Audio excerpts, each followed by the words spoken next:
పాలన విజయాలను వివరిద్దామా? సమాలోచనలు చేస్తున్న సీఎం రేవంత్. ఈ నెలాఖరున అసెంబ్లీ సమావేశాలను నిర్వహిస్తే ఎలా ఉంటుందని సీఎం రేవంత్ రెడ్డి ఆలోచిస్తున్నట్టు సమాచారం. కాంగ్రెస్ అధికారంలోకి వచ్చి 2 ఏళ్లు పూర్తి చేసుకున్న సందర్భంగా ప్రభుత్వం సాధించిన విజయాలను అసెంబ్లీ వేదికగా ప్రజలకు వివరిస్తే ఎలా ఉంటుంది? 2 సంవత్సరాల విజయాల ఏం విజయాలు సార్? ఫుట్బాల్ ఆడడం ఒక విజయము,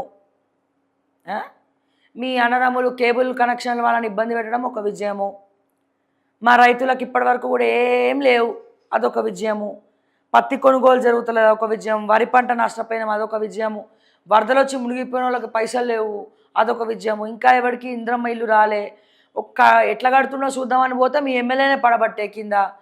సో ఇన్ని విజయాలు మీరు చూడాల్సిందే. ఇన్ని విజయాల మీద అసెంబ్లీలో మీరు చర్చ పెట్టాల్సిందే. మా అవుట్సోర్సింగ్ వాళ్ళకు ఉద్యోగాలు పైసలు లేవు, వేతనాలు లేవు, స్టాఫ్ నర్సులకు వేతనాలు లేవు, రిటైర్మెంట్ అయిన టీచర్లకు పెన్షన్ లేదు. సో ఇవన్నీ జరుగుతున్నందుకు ఖచ్చితంగా మీరు